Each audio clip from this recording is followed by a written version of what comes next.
Continuando con nuestra serie de lecciones de Mateo 24, habíamos quedado en la última lección, en esta parte final de la cual habíamos hablado del cuerpo muerto y de las águilas. El Señor les había dicho a sus discípulos que una de las señales que tuvieran en cuenta era que donde estuviera el cuerpo muerto, allí se juntarían las águilas. Esas águilas eran las legiones romanas y Jerusalén era ese cuerpo muerto que iba a ser devorado. Ahora, este es un lenguaje figurado que el Señor utilizó, bastante apropiado, porque hasta ese momento la nación de Israel estaba vacía y espiritualmente muerta y debía ser desolada. Estaba sentenciada a la destrucción. De esta manera, donde estuviera el cuerpo muerto, Cristo vendría con venganza. Es una venida figurativa de juicio sobre la perversa nación judía a través del ejército romano. Además, hubo un cumplimiento literal de esta profecía en el sentido de que decenas de miles de personas murieron durante el asedio romano. Josefo, el historiador judío del cual hemos venido nosotros citando en toda esta serie de lecciones, cuenta que hubo más de 1 millón de muertes. Incluso el área del templo no se salvó. Recordemos que en el Monte de los Olivos, los discípulos se habían acercado al Señor Jesús para mostrarle los edificios del templo, y Jesús condenó ese templo como espiritualmente vacío y profano, y apto únicamente para la destrucción.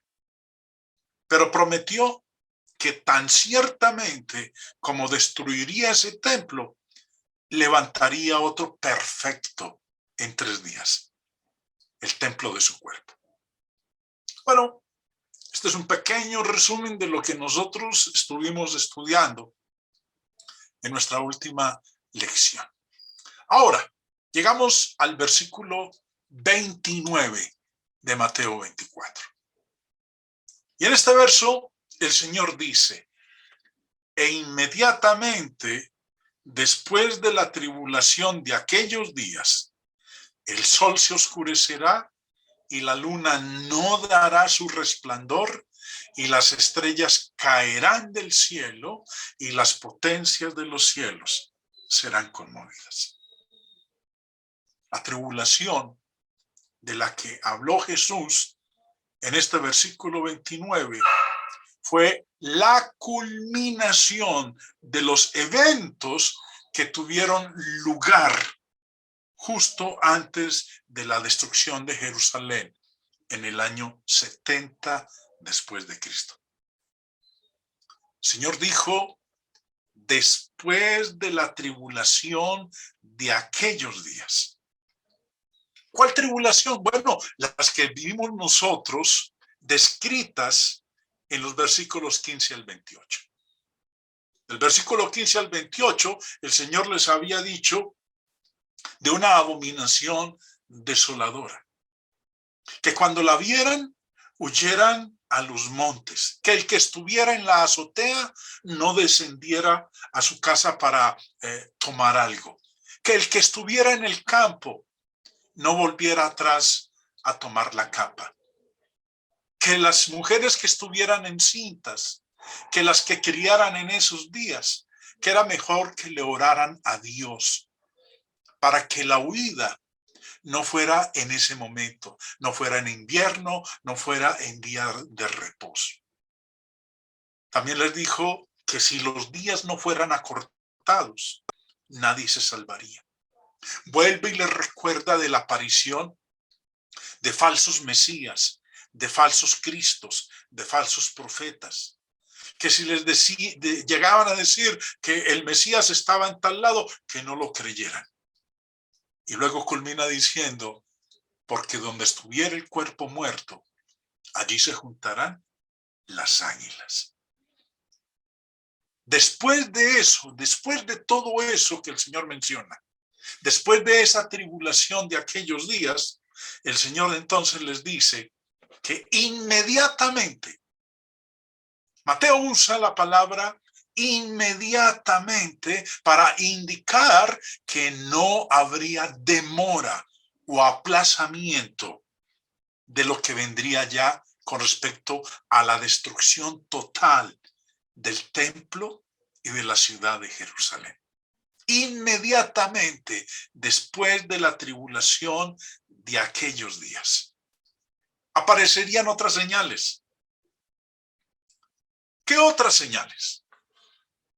Les dice, el sol se oscurecerá, la luna no dará su resplandor y las estrellas caerán del cielo y las potencias de los cielos serán conmovidas. Cuando se completara la tribulación de aquellos días, el fin del templo y de la ciudad estaría cerca. A medida que se acercaba el momento de la caída de Jerusalén, aparecerían estas otras señales. Estas últimas señales fueron descritas por el Señor como el sol oscureciéndose, la luna no dando su resplandor, las estrellas cayendo del cielo y las potencias de los cielos siendo conmovidas. Cuando uno lee esto, y recuerdo, hermanos, cuando inicié mi vida cristiana y me di a la tarea de leerme toda la Biblia, pero lo primero que empecé a leer fue el Nuevo Testamento. Llegando a Mateo 24, le surgen a uno estos interrogantes y particularmente cuando uno lee esta porción del versículo 29, uno se pregunta, ¿qué quiso decir Jesús con esta imagen? ¿Se oscureció literalmente el sol? La luna literalmente dejó de reflejar la luz del sol. Porque el Señor lo dijo que ocurriría. El sol se oscurecerá y la luna no dará su resplandor. El resplandor del sol. ¿Qué quiso decir Jesús con eso? Ahora, este lenguaje, hermanos, usado por Jesús, es un lenguaje típico de las imágenes del Antiguo Testamento, donde los fenómenos estelares representan reyes y reinos. Hablamos un momentico del sol, de la luna y de las estrellas. El sol, la luna, las estrellas, en el Antiguo Testamento son comparados con los gobernantes y sus reinos. Algunos, cuando leen este pasaje, esperan un cumplimiento literal de que el sol se oscurezca, de que la luna no dé su resplandor. Por eso cuando observan este fenómeno estelar de los eclipses, el eclipse de sol, el eclipse de luna, muchos esperan que eso sea algo que literalmente vaya a suceder, porque el Señor dijo que iba a suceder, pero no se refirió en un sentido literal. Cuando él dijo que el sol se oscurecería, que la luna no daría su resplandor, que las estrellas caerían del cielo, es un lenguaje típico de las imágenes del Antiguo Testamento, donde estos cuerpos celestes, estos fenómenos estelares representan reyes y reinos. Comencemos por el principio. El primer capítulo de Génesis nos muestra por qué la Biblia compara el sol, la luna y las estrellas con los gobernantes y sus reinos. Génesis 1:16 dice: e hizo Dios las dos grandes lumbreras, la lumbrera mayor para que señorease en el día, el sol, y la lumbrera menor para que señorease en la noche, la luna. Hizo también las estrellas. Vemos aquí en este inicio, hermanos, cómo la Biblia muestra el uso del sol, la luna y las estrellas. Y más adelante, en Génesis capítulo 37, se nos habla de un sueño que tuvo José cuando todavía estaba con su padre y con sus hermanos. Y recuerden que sus hermanos no lo podían ver. Le tenían envidia. Verle les causaba a ellos malestar.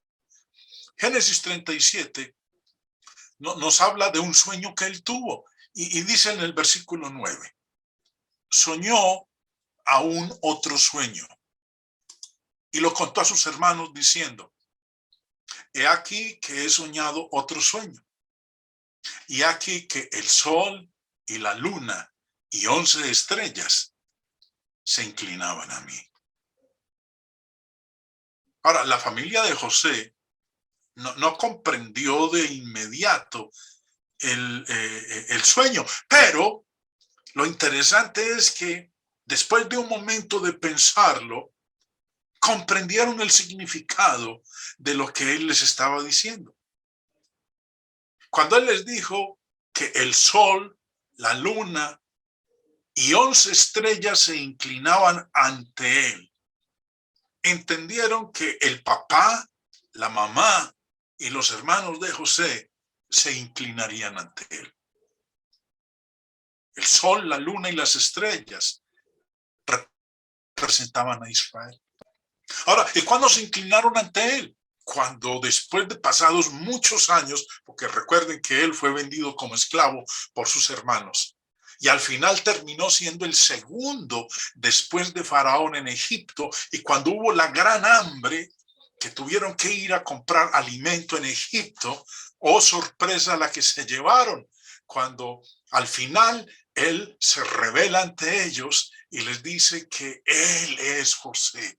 Y vemos nosotros todo lo que ocurrió, cómo él, cómo su padre, su madre y sus hermanos se inclinaron ante él. El sol, la luna y las estrellas en este sueño de José en el capítulo 37 representan a Israel. En otras partes de la Biblia, las estrellas se usan a menudo para simbolizar gobernantes y gobiernos terrenales. Jueces capítulo 5, leemos: vinieron reyes y pelearon. Entonces pelearon los reyes de Canaán en Taanac, junto a las aguas de Megiddo, mas no llevaron ganancia alguna de dinero. Pero lo interesante es lo que dice en el verso siguiente, en el versículo 20. Pero antes de leerlo, repasemos nuevamente lo que dice aquí. Vinieron reyes y pelearon. Entonces pelearon los reyes de Canaán. Y en el verso 20 ya no los llama reyes. Miren lo que dice en el versículo 20. Desde los cielos pelearon las estrellas.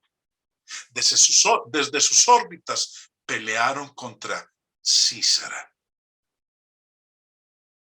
Aquí podemos ver nosotros, hermanos, el uso de este lenguaje, de estas imágenes del Antiguo Testamento, donde los fenómenos estelares representaban reyes, representaban reinos, representaban gobernantes, gobiernos terrenales. Eso era lo que significaban. A lo largo de la Biblia, el lenguaje solar, lunar y estelar. Se usa para representar una gran agitación política y social. ¿Qué había dicho el Señor que iba a ocurrir con estos astros? Dijo, el sol se oscurecerá, la luna no dará su resplandor, las estrellas caerán del cielo y las potencias de los cielos serán conmovidas. El Señor no está hablando aquí de un evento cósmico, de un cataclismo cósmico literal. El Señor no está hablando aquí de que las estrellas literales caerán del cielo. El Señor no está diciendo que la luna, de una forma literal, no va a dar el resplandor del sol. El Señor no está diciendo de manera literal que el sol se oscurecerá. El Señor no está diciendo de manera literal que las potencias de los cielos serán conmovidas. Es un lenguaje del Antiguo Testamento para representar una gran agitación política y social. Isaías 13, y quiero leer 2 o 3 casos en particular del Antiguo Testamento, en donde el Señor usa este lenguaje en el Antiguo Testamento para hablar de agitación política, de agitación social, de la caída de un gobierno, de la caída de un reino, o de la caída de un rey, o la caída de un gobernante, porque ya vimos hace un momento el uso del término sol, el uso de la luna, el uso del término de las estrellas para referirse a gobernantes.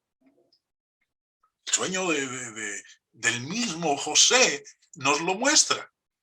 En Lucas 13, perdón, es que en Lucas 13, en Isaías capítulo 13, tenemos nosotros una profecía de parte de Dios con respecto a Babilonia. Dice en el versículo 1, profecía sobre Babilonia. Profecía que le fue revelada a Isaías, hijo de Amós. ¿Y qué le fue revelado a Isaías con respecto a Babilonia en este capítulo 13? Juicio. Destrucción de Babilonia. Recuerden que Babilonia fue conquistada por los medos y los persas.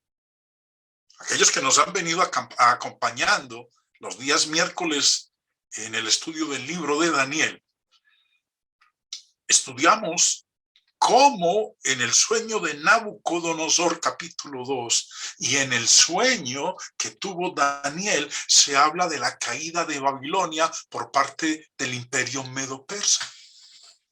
Y en este texto de Isaías 13, Dios está hablando de ese evento. Y mire cómo describe el lenguaje que utiliza el Señor para hablar de la caída de Babilonia.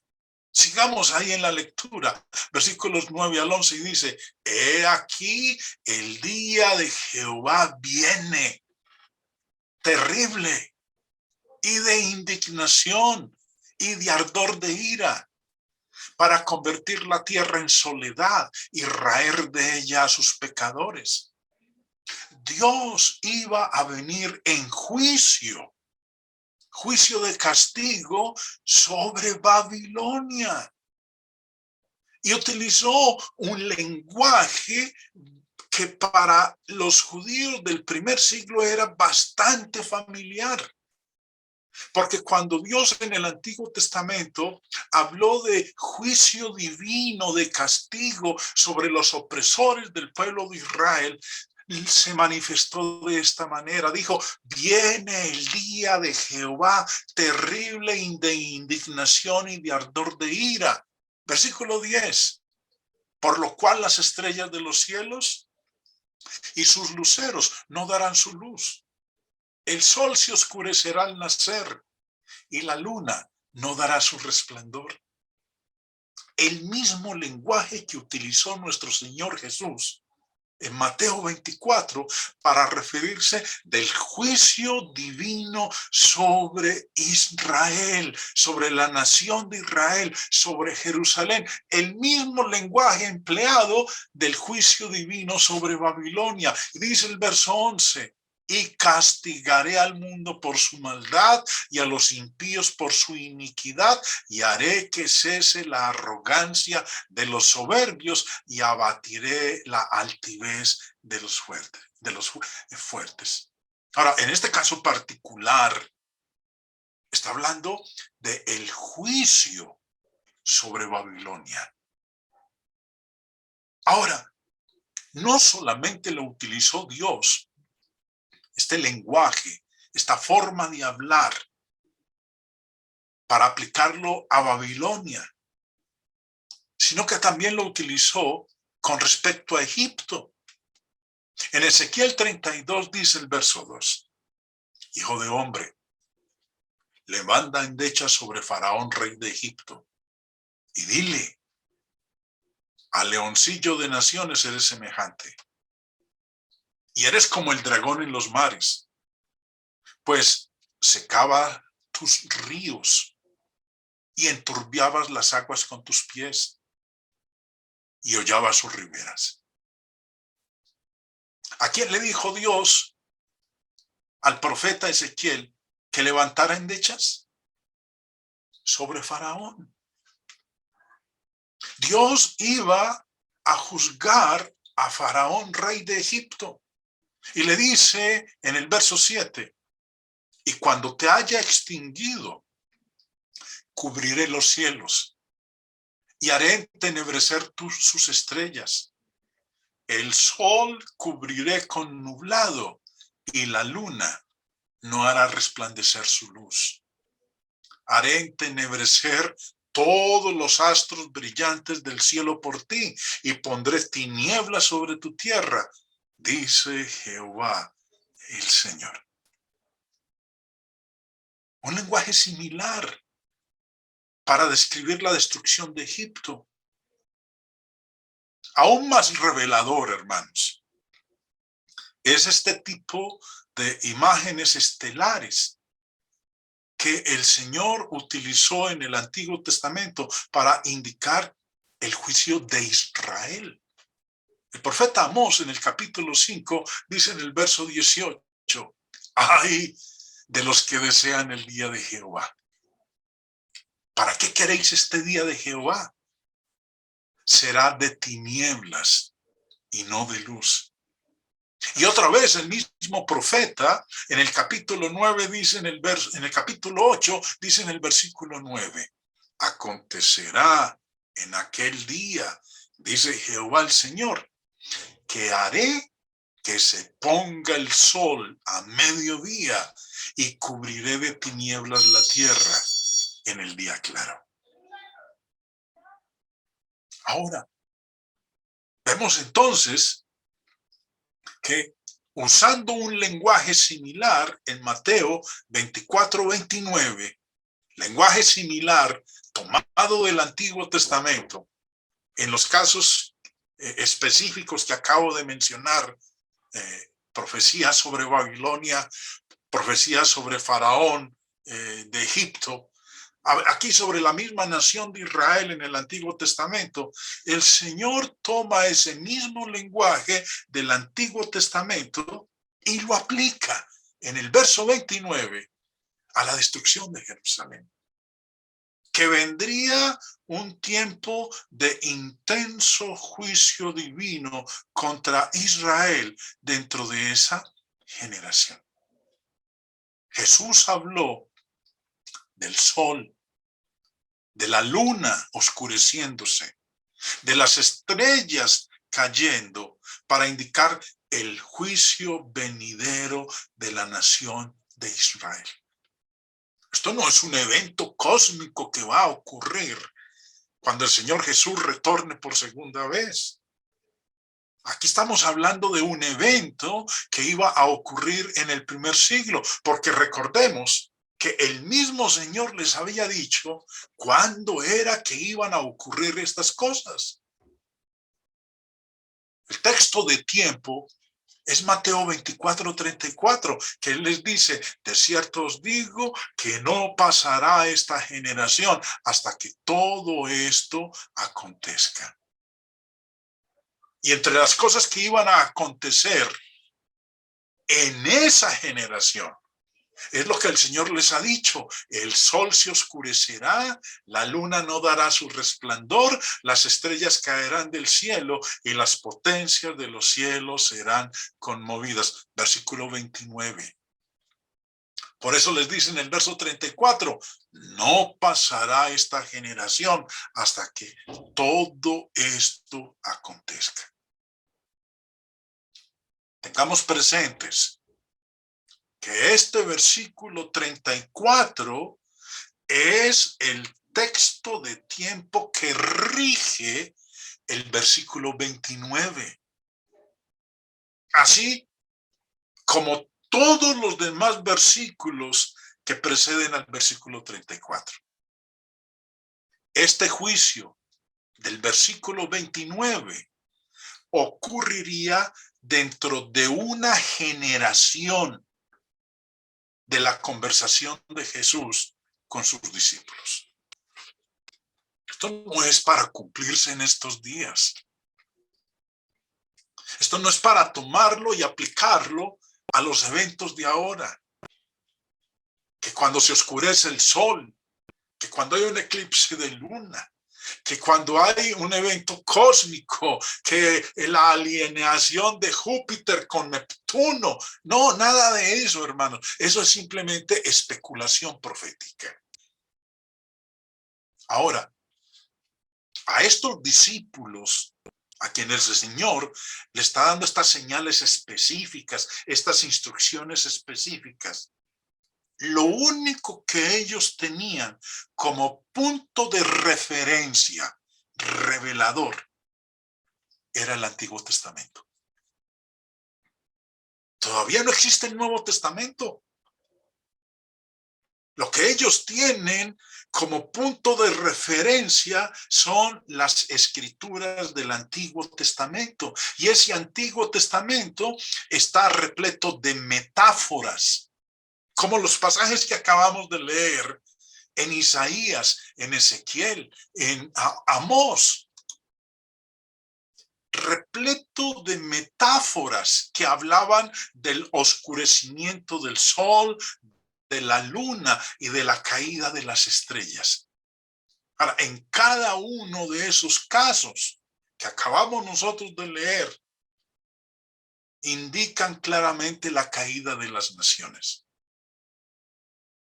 Ese lenguaje empleado por el Señor en el verso 29 es un lenguaje en el cual describía la caída de un gobierno, de un imperio, de un reino, la caída de las naciones.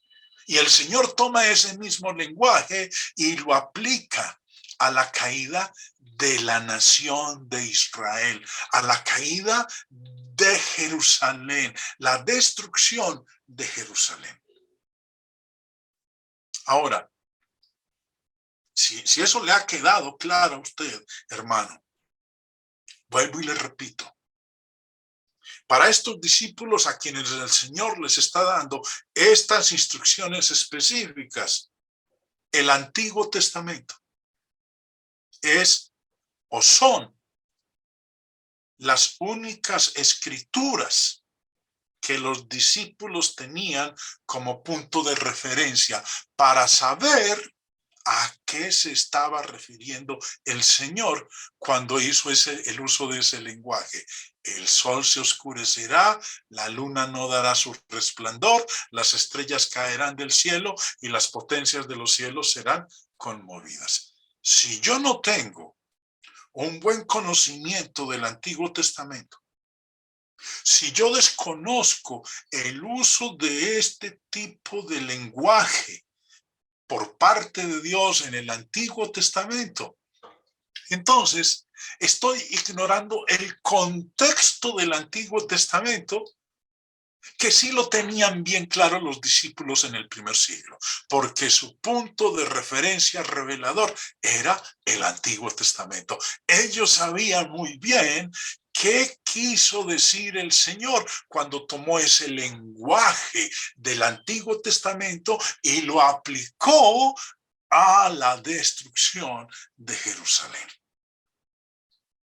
Aquellos que no gustan de leer el Antiguo Testamento tienen un gran vacío, porque ignorarlo ha llevado a muchas personas a interpretar equivocadamente estas palabras que el Señor menciona en Mateo 24. Ahora, no son las únicas, porque luego el Señor habla en el versículo 30 de la señal del Hijo del Hombre en el cielo. Este versículo que voy a leer a continuación, a menudo se interpreta, miren lo que digo, a menudo se interpreta por muchos como refiriéndose a la segunda venida física de Cristo al final de la historia. Dice el versículo 30, entonces aparecerá la señal del Hijo del Hombre en el cielo, y entonces lamentarán todas las tribus de la tierra, y verán al Hijo del Hombre viniendo sobre las nubes del cielo con poder y gran gloria. Repito lo que dije hace un instante. Este versículo 30 a menudo se interpreta por muchos como refiriéndose a la segunda venida de Cristo al final de la historia. No es cierto. Este versículo no se refiere a la segunda venida de Cristo que todos nosotros estamos esperando. Debemos recordar que este versículo, como todos los demás que hemos venido nosotros estudiando en estas lecciones hasta ahora, se rige por el texto de tiempo del versículo 34. No pasará esta generación hasta que todo esto acontezca.